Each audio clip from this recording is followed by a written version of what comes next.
Order, order. We start with questions. Secretary of State for Wales, Rebecca Smith. Question number 1, Mr. Speaker. Secretary of State.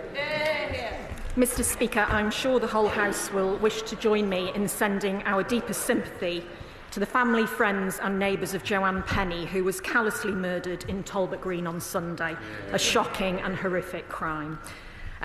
We have protected the smallest businesses and more than doubled the employment allowance to £10,500, meaning that over half of small and micro businesses will pay less or no national insurance contributions at all.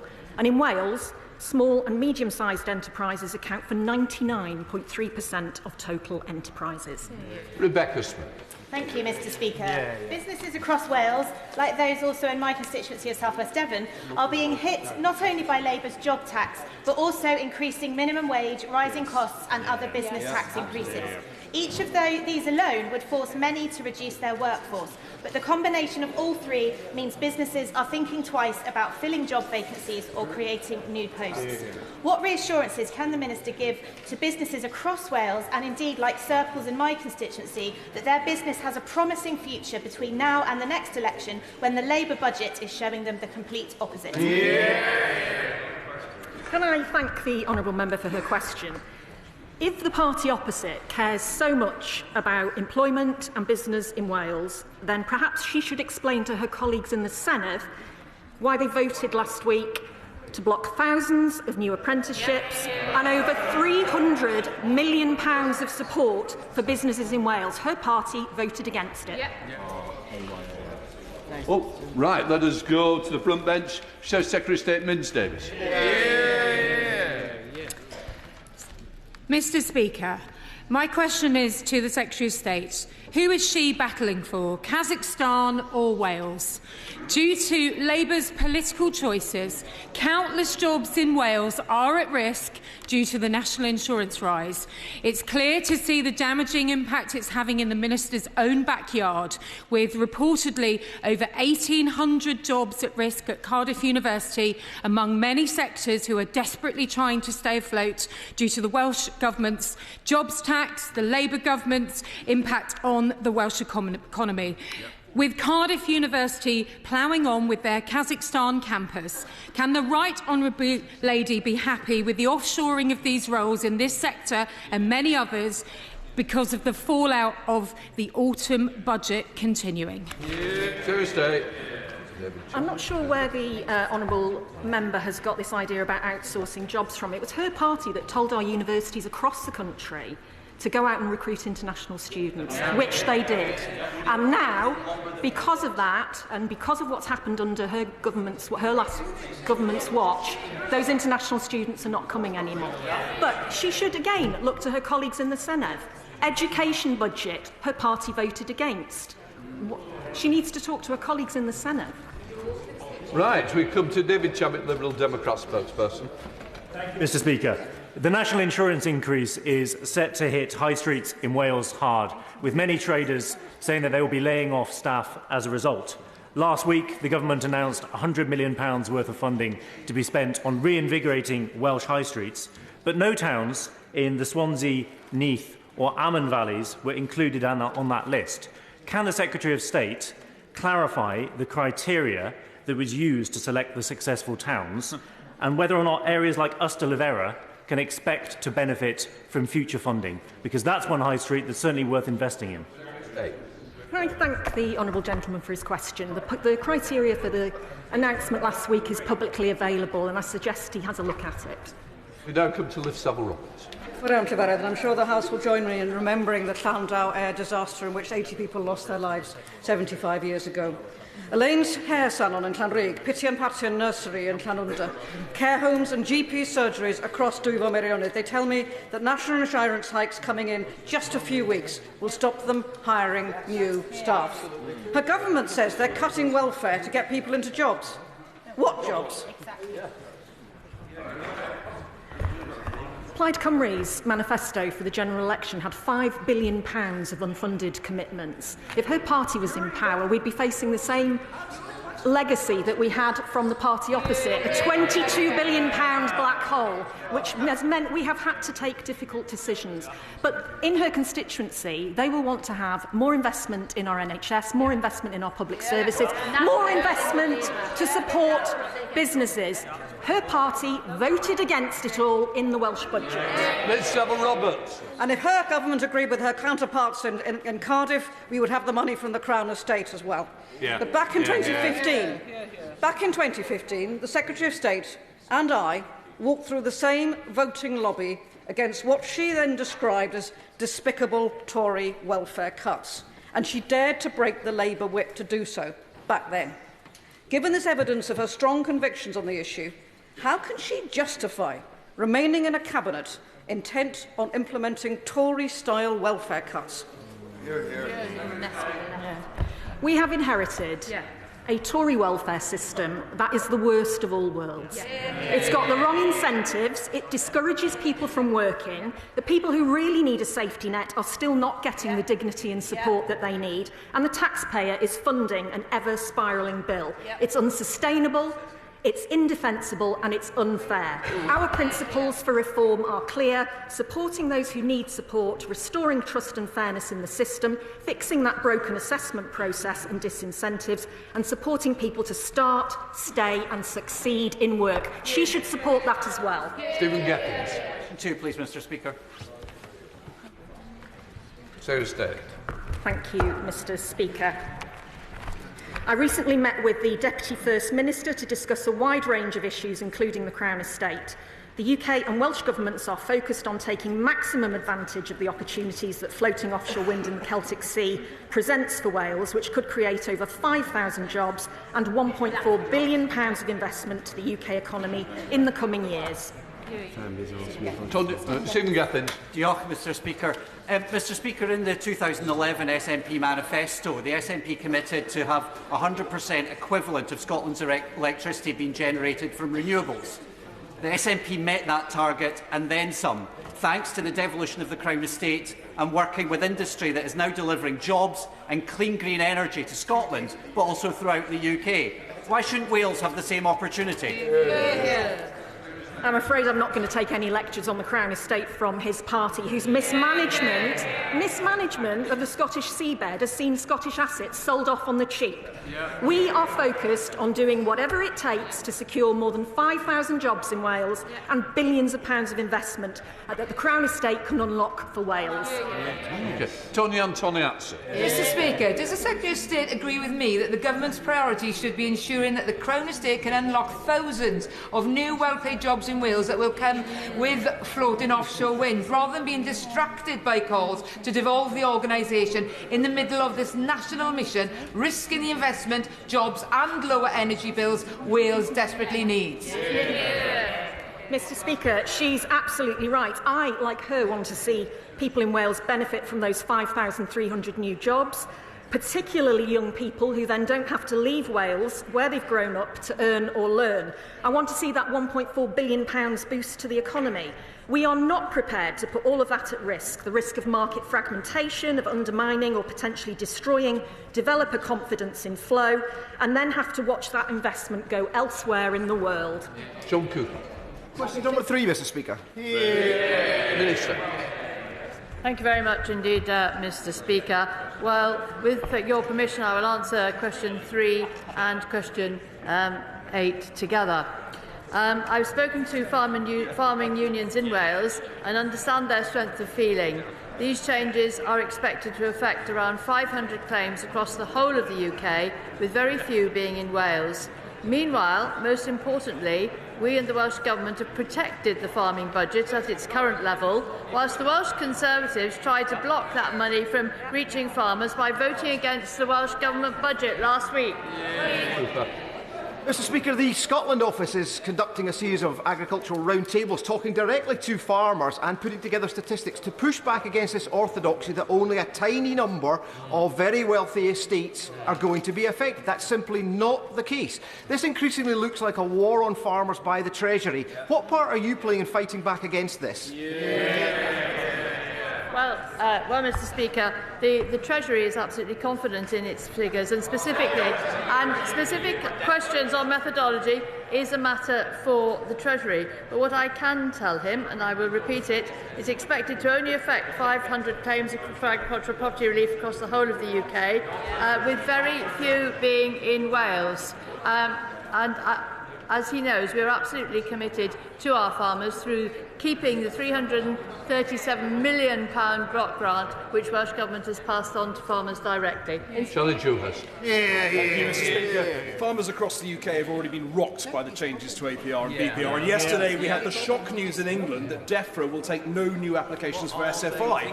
So what reassurances can the Minister give to farmers in Wales that the Sustainable Farming Scheme will be delivered in full and on time on the 1st of January next year?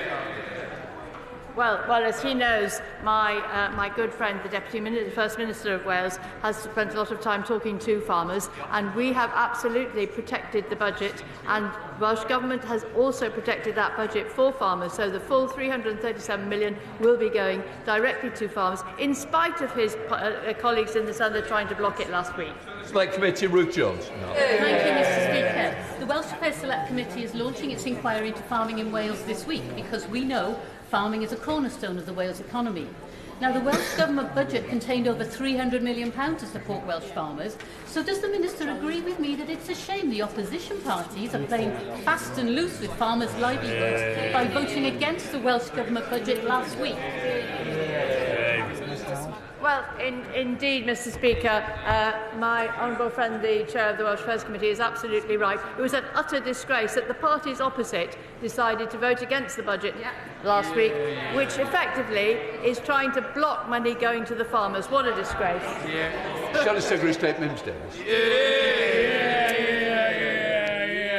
This government have said that they are concerned, like we all are, about our future security. So why is food security expendable in Wales and beyond? That's the message from farmer Stella Owen from NFU Cymru, who termed their actions as destructive and threatens the future of family farms across Wales. Mr. Speaker, how many of those family farms is the Minister prepared to see go under before she and the Secretary of State will step up and act in the interests of this key sector to help worried and frankly livid men and women who are worried and fearing for their livelihoods? Well, Mr. Speaker, as I'm sure she has been reminded many times, difficult decisions had to be made to fund our public services, but the changes still leave a significant amount of relief in place. Farming parents will typically be able to pass on up to £3 million to their children without paying any inheritance tax at all, and above this amount, inheritance tax will be paid at a reduced effective rate of up to 20% rather than the standard 40%.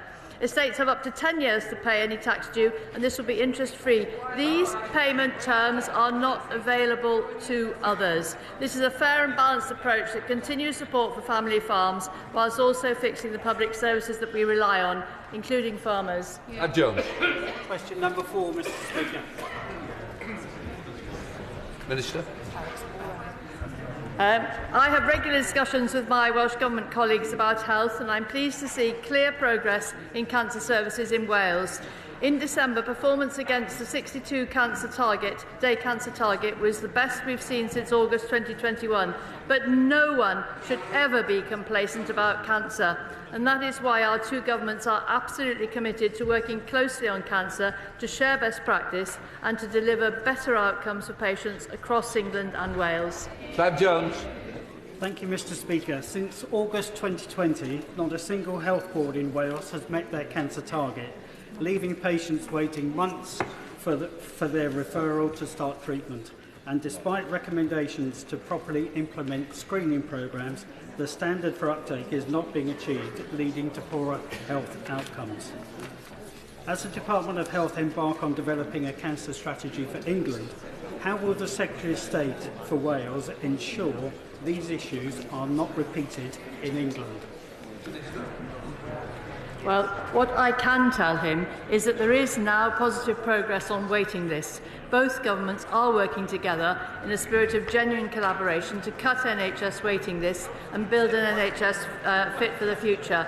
the Welsh Government have committed more than £600 million in extra funding for health and social care in their budget for 25-26, and they're also setting up a National Cancer Leadership Board to improve cancer care. Thanks to these investments, the Welsh NHS services are improving, including on cancer, and waiting lists are falling.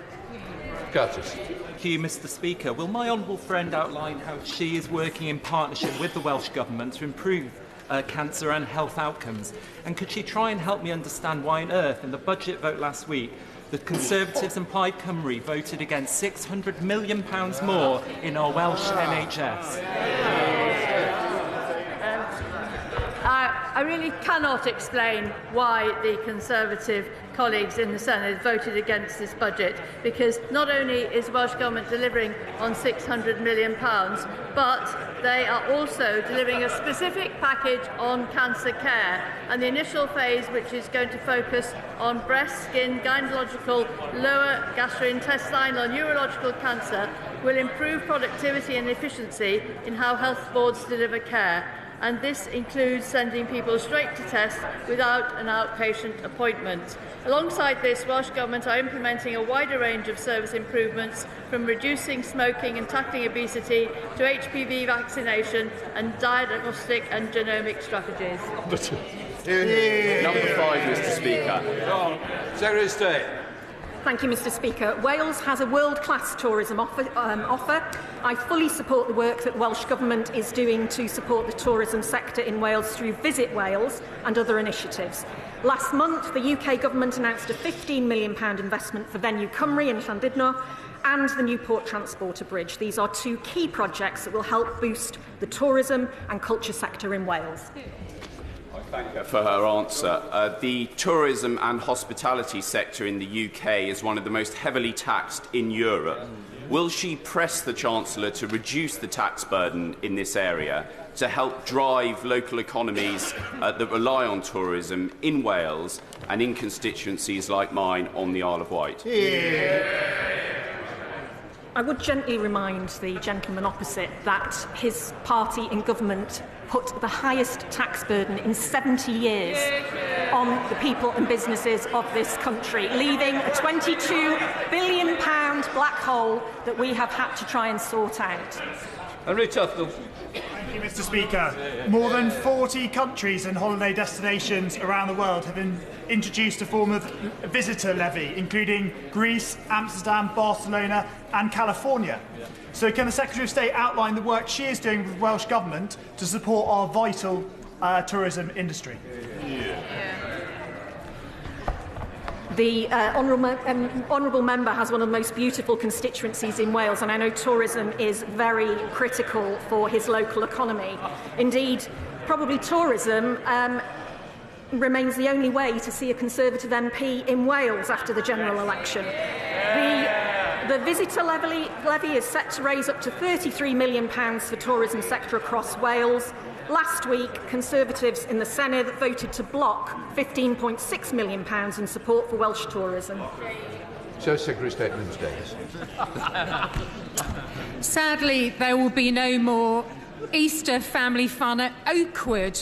They've made it clear that their final demise after COVID was Labour's looming tourism tax, job tax and sky-high business rates from the Senedd, meaning it's all over. Mr. Speaker, how many more tourist and hospitality businesses need to tell the UK Government that their closed signs will be going up and staying up due to decisions made by the Treasury? Will this Secretary of State stand up for businesses and jobs in Wales who know they are being taken for the worst ride possible, frankly even more vomit-inducing than megaphobia, by this government of broken promises?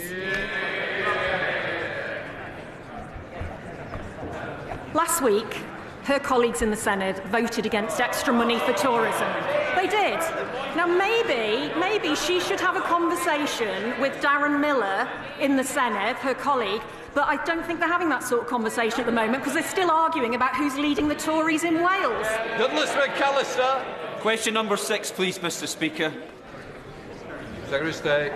Thank you, Mr. Speaker. I regularly meet with the First Minister to discuss a wide range of matters, including NHS waiting lists. The latest data shows positive progress in reducing long waiting times and the size of the waiting list, thanks to investment by both the UK and Welsh governments. Douglas McAllister. Thank you, Mr. Speaker. I'm appalled to hear that Plaid Cymru voted against £600 million extra investment to bring down NHS waiting lists in Wales. But I'm afraid to say this is a familiar story for our Scottish members. Does the Secretary of State agree with me that nationalist parties will always prioritise niche constitutional distractions over delivering priorities for working families, what they need and what they deserve? Mr. Speaker, I couldn't agree more with my honourable friends, and Plaid Cymru members are going to have to explain to their constituents why they voted against £600 million extra for the NHS last week, blocking crucial funding, reaching our hospitals, NHS staff and patients in Wales. Jim Shannon. Mr. Speaker, Minister, one of the issues for the waiting lists in Wales, as it is in all of the United Kingdom, are those who have been waiting for diabetes diagnosis, number one, and then the treatment. There used to be in Westminster a strategy that encompassed just not England, Scotland, Wales and Northern Ireland. Would the Minister support a similar strategy for the four regions together to address the issue of diabetes and what it's doing to this country? I thank the honourable gentleman for his question. Can I just say nations and regions rather than just regions? But I'm very happy to have a discussion with him outside the chamber about that. Graham Ledbetter. Question number 7, please, Mr. Speaker. Minister. Our United Kingdom is going from strength to strength and is underpinned by a transformed relationship between the UK and devolved governments. In Wales, this means a partnership between our two governments, which is delivering on the issues that matter most to people, on reforming the NHS and public services and attracting investment and new jobs through free ports, investment zones and our industrial strategy. Graham Ledbetter. Thank you. Thank the Minister for that answer. Today the Senate will vote on a motion to redesignate HS2 as an England-only project. Previous calculations suggest that Wales missed out on around £4 billion from the project, but Welsh ministers now claim that amount is £431 million. Quite the difference. With the Welsh Government abandoning its ambitions and the UK Government refusing to budge on full consequential funding, is the Labour Party now waving the white flag on Wales missing billions? Well, the Government absolutely acknowledges that the previous Conservative Government shortchanged Wales for years on rail investment, including because of HS2. And one of our top priorities is to reverse those years of historic underfunding in Wales. This is infrastructure. So the Secretary of State met the Transport Secretary and Welsh Government Transport Minister Ken States immediately before Christmas, where they agreed on a direction of travel which we hope will deliver new investment for rail in Wales. The UK and Welsh governments have agreed a prioritisation of rail improvement projects developed by the Wales Rail Board. This will inform our respective departments' work in the run-up to the spring spending review. John. Thank you, Mr. Speaker. Investment into Wales by the UK Government demonstrates the strength of the Union, and I was therefore delighted to see the UK Labour Government announce its plan for neighbourhoods that will see £100 million invested in Welsh communities, with £20 million of that going into my constituency of Wrexham, straight into vital local resources like high streets and youth clubs. Will the Secretary of State agree with me that this Labour Government is committed to bringing growth to areas of Wales that were previously ignored by the party opposite? Well, indeed, with UK Government and Welsh Government working together, we've secured more than £1.5 billion investment and hundreds of jobs in Wales. And, of course, we've established those investment in zones in Cardiff, Newport, Wrexham and Flintshire to provide a rocket boost to sector strengths like advanced manufacturing. Sir Ashley Fopp. Question number 9. Minister. UK Government has delivered the biggest budget settlement in the history of devolution, with £21 billion of new money for the Welsh Government. The Welsh Government is investing almost £200 million this year to support school standards across Wales, plus a further almost £170 million next year. But his Welsh Conservative colleagues tried to block this funding by voting against the Welsh Government budget last week. Sir Ashley Fopp. I'm grateful, Mr. Speaker. Children in Wales have the lowest PISA scores in the United Kingdom, and are significantly below the OECD average. Does the Minister believe this could be related in any way to 26 years of Labour government in Wales? Well, I'll take no lectures from the party opposite. The Conservative tact rings absolutely hollow, given the chronic underfunding of education and public services for the last 14 years when they have been in power. Now, the UK and Welsh governments are working together to ensure every young person has the opportunity to succeed, including by investing over 260 million extra in education and more than 260 million for local government to set school budgets in Wales. In spite of the shenanigans of Plaid and the Conservatives voting against the Welsh Government's budget, Labour are getting on and delivering certainty and support for teachers across Wales through increases to education and local authority budgets. Jill German, final question. Thank you, Mr. Speaker. Does my right honourable friend welcome, as I do, the additional £20 million announced by Welsh Government last week to improve education standards, on top of the £262 million extra in total for education in Wales? And is she as perplexed as I am as to why the Conservatives and Plaid Cymru voted against extra money for education in the Welsh budget? Well, like her, I'm absolutely astounded the way that the Plaid Cymru and Conservative Senate members voted against the budget. But the important thing is that this year the Welsh Government will be investing an additional £1.1 million for literacy, numeracy and science support in schools. And we've also, the Welsh Government's also announced investment of a £10 million package on literacy and numeracy for the coming year, increasing local capacity to support schools, national support programmes and interventions to support struggling learners. Right, that completes